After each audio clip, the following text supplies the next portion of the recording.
कौन मुफ्ती है जो इन लोगों को फतवा जारी करता है?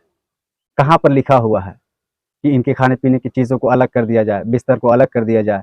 नापाकी का दिन औरतों का जब आ जाता है तो लोग बड़ी गुमराहियत में फंस जाते हैं। बहुत सारी अफवाहें फैली हुई है।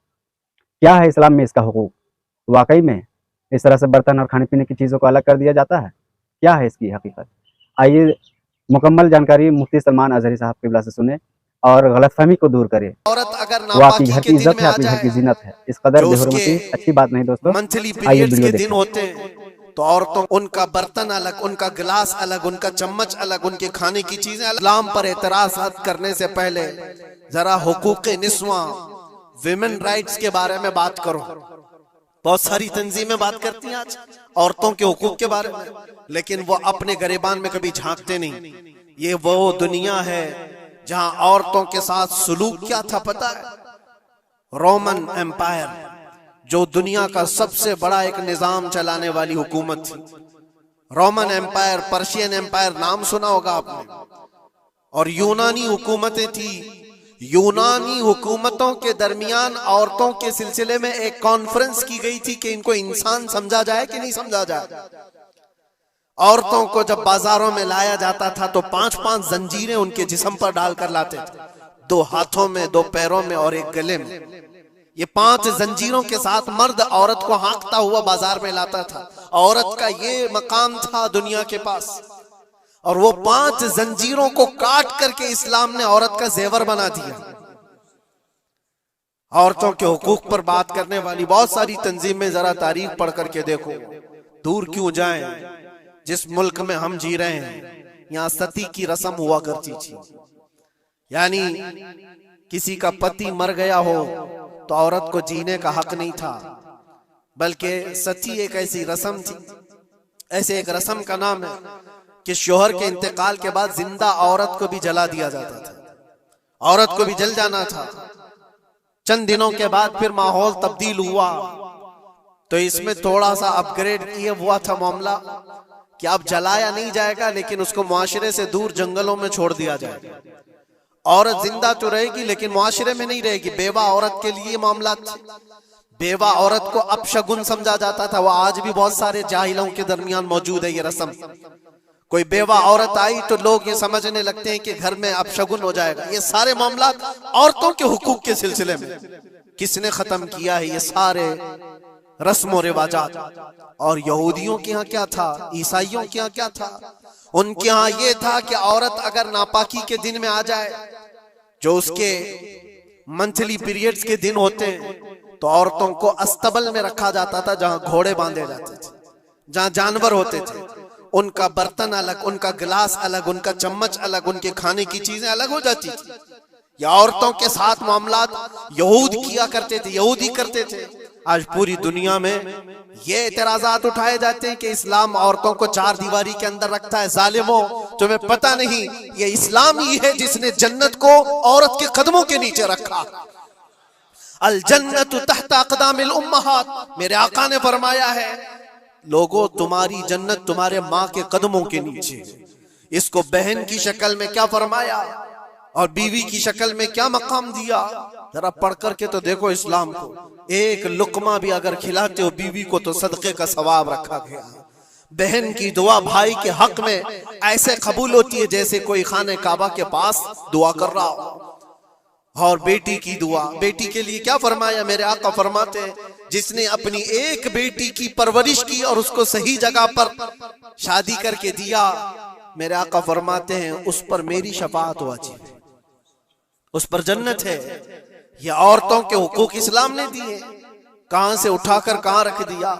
और जो बेवाओं के साथ सुलूक था, बेवा को अपशगुन माना जाता था। 1-2 नहीं 10-10 बेवा औरतों से मेरे आका ने निकाह फरमाया। सैयदुल अंबिया हैं, सैयदुल रसूल हैं। अरे हुजूर पाक सल्लल्लाहु अलैहि वसल्लम चाहते ना तो बड़े बड़े बादशाहों की बेटियां हुजूर के हरम में आ जाती। हुजूर पाक सल्लल्लाहु ताला अलैहि वसल्लम के निकाह में आती हुजूर अगर चाहते। और अरब लोग ये पेशकश कर भी चुके थे। अरब जो है आकर हुजूर से कहे भी थे कि तुम जवान हो मोहम्मद, अगर तुम चाहो तो सबसे हसीन लड़कियां दुनिया की तुम्हारे पास लाकर रख देंगे। सबसे हसीन लड़कियां, सबसे मालदार लड़कियां, किसी बादशाह की बेटी हो या किसी बहुत बड़े अमीर जाति हो, कोई अमीर जाति हो, दोशीजा हो, तुम्हारे यहां लाकर रख देंगे। अरबों ने कहा था बस एक शर्त है, तुम ये दीन की दावत देना छोड़ दो, तुम ये इस्लाम की बात करना छोड़ दो, तुम्हारे लिए हर तरह का हुस्न लाकर रख दिया जाएगा। मेरे आका ने उनकी इस पेशकश को ठुकरा करके 25 साल की उम्र में 40 साल की बेवा से निकाह फरमाया था। ये हुजूर पाक सल्लल्लाहु ताला अलैहि वसल्लम ने औरतों के हुकूक नहीं बयान फरमाए, और आखिरी खुतबे में भी हुजूर ने ये हुकूक बयान किए अपने जाने से पहले। औरतों के मामलात में मैं तुमको अल्लाह से डराता हूं कि उनके साथ हुस्न सलूक करो। इस्लाम में कोई चीज बाकी नहीं छोड़ी हुजूर ने। ये आखिरी खुतबा था हुजूर का आज के दिन, अरफा के दिन हुजूर ने ये फरमाया था कि आज के दिन मैं ऐलान करता हूं, कोई गोरा काले से अफजल नहीं, कोई अरबी अजमी से अफजल नहीं, तुम सब के सब कुल्लुकुम मिन आदम व आदम मिन तुराब, तुम सब के सब आदम से पैदा किए गए हो और आदम को मिट्टी से बनाया गया। ये हुजूर पाक सल्लल्लाहु अलैहि वसल्लम ने फरमाया इक्विलिटी, बराबरी, यकसा हुकूक। दुनिया जो कहती है कि सबको बराबर के हुकूक होना चाहिए, सब ढकोसले हैं, दावे हैं, किसी के यहाँ कोई बराबरी नहीं। बराबरी किसको कहते हैं पता है?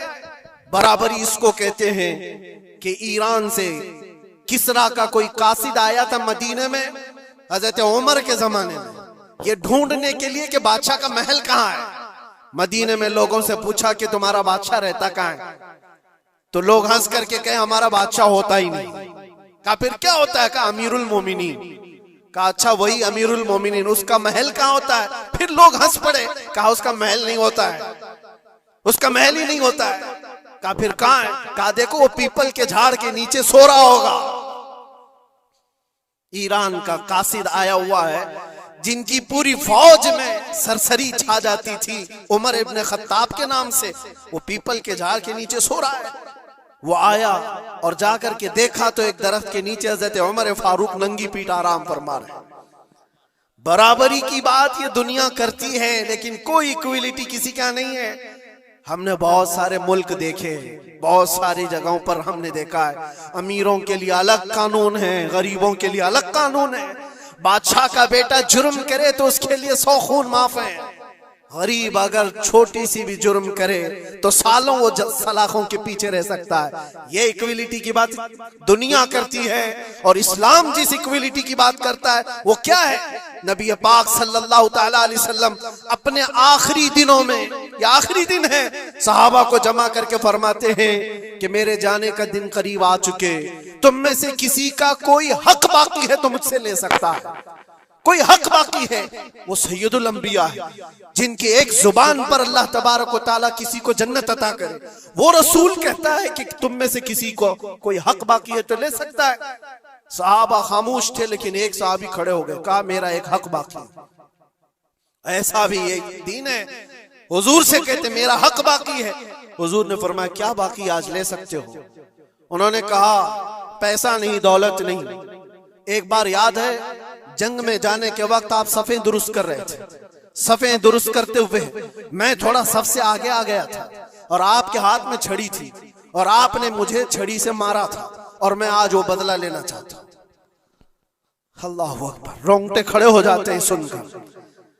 उन्होंने जैसे ही कहा सहाबा की गर्दनें तन गई। कहा कौन है जो सैयदुल अंबिया से बदले की बात करता है?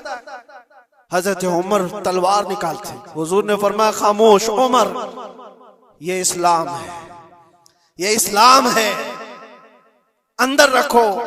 और साहबी से कहा इजाजत है, तुम बदला ले सकते हो। हुजूर पाक सल्लल्लाहु ताला अलैहि वसल्लम खड़े हो गए। वो साहबी आगे आए और कहा कि मैं बदला इस सूरज में लूंगा कि जिस वक्त आपने मुझे मारा था उस वक्त मेरे बदन पर कोई कपड़ा नहीं था, मैं सिर्फ लुंगी पहना हुआ था, तहबंद थी, ऊपर का जिस्म मेरा खुला हुआ था, मेरे जिस्म पर कोई लिबास नहीं था, ऊपर सिर्फ तहबंद पहना हुआ था। मैं चाहता हूं कि आप भी सिर्फ तहबंद पर हो, आपका जुब्बा निकाल दीजिए आप। हुजूर पाक सल्लल्लाहु अलैहि वसल्लम ने कोई ताखीर नहीं फरमाई, फौरन अपना जुब्बा उतार दिया। सहाबा देख करके हैरत ज़दा थे, सबके जिस्मों पर कपकपी थी, ये कौन बंदा है महबूबे खुदा की बारगाह में इस तरह की बात करता है। अल्लाह तबारक व तआला जिसके लिए हुक्म फरमाए, जिब्राइल जिसके कदमों का बोसा ले, आज वो सैयदुल अंबिया के सामने बदले की बात कर रहे। सब हैरत ज़दा थे, लेकिन फरमान था मुस्तफा का, किसी ने कुछ नहीं कहा। हुजूर ने जुब्बा उठा दिया, वो सहाबी बढ़ कर के आए, पीछे की तरफ आए और हुजूर पाक के दो कंधों के बीच में जो मोहरे नबुव्वत थी उसको चूम करके बोसे लेने लगे और कहा, फुस्तु बिरब्बिल काबा, रब्बे काबा की कसम मैं अपनी मुराद को पहुंच गया। कहा बस ये बदला लेना था कि हुजूर पाक सल्लल्लाहु अलैहि वसल्लम के दोनों कंधों के बीच में मोहरे नबुव्वत थी जो सूरज से ज्यादा चमकती थी। वो साहबी कहते हैं महीनों से सालों से मुझे इसका इंतजार था कि एक बार मोहरे नबुव्वत देख लूं। मैंने ये रास्ता इख्तियार किया सिर्फ मोहरे नबुव्वत को चूमने की। वाकया तो अपनी जगह पर, लेकिन हुजूर सैयदुल अंबिया ने अपने आप को जो पेश फरमाया, बताओ कोई इससे ज्यादा इक्वालिटी की बात कर सकता है? कोई आए जवाब देने के लिए जनता के सामने तो पता चले वो सिर्फ दीन इस्लाम है। आज के दिन हुजूर का ये खुतबा भी था। हुजूर ने फरमाया जाहिलियत की जितनी रस्में थी आज मैं उनको पैरों से रौन देता हूं। हुजूर ने फरमाया सबको मैंने रौन दिया और जितने भी सूद के मामलात थे मैंने सबको खत्म कर दिया। सूद को हुजूर ने हराम फरमाया। मुसलमानों, इस बुरी बला में कभी ना पड़ना, इसलिए कि मैंने अपने मुताले में देखा इससे ज्यादा हिलाकत वाली चीज किसी के बारे में मैंने नहीं सुना। सूद का एक लुकमा खाने पर जितनी वईद आई है, जितनी खतरनाक वईद आई है, इससे ज्यादा मैंने नहीं देखा। हुजूर पाक सल्लल्लाहु अलैहि वसल्लम फरमाते हैं जो सूद का एक लुकमा खाया गोया के खाने काबा के सामने वो अपनी मां से जिना करने के बराबर। मुसलमानों के लिए है ही नहीं चीज जिसको आप कोई भी नाम दे दे, लेकिन सूद से ऐसे बचो जैसे आग से बचते हो। आज के दिन के ये पैगामात थे मेरे आका सल्लल्लाहु अलैहि वसल्लम के। ये खुतबा हज्जतुल विदा का आपको भी चाहिए कि पढ़े और दूसरों तक भी इसको फैलाए। रब तबारक व तआला ने जो हमारे लिए बशारत अता फरमाई, इससे ज्यादा खुशी का दिन भी कोई नहीं।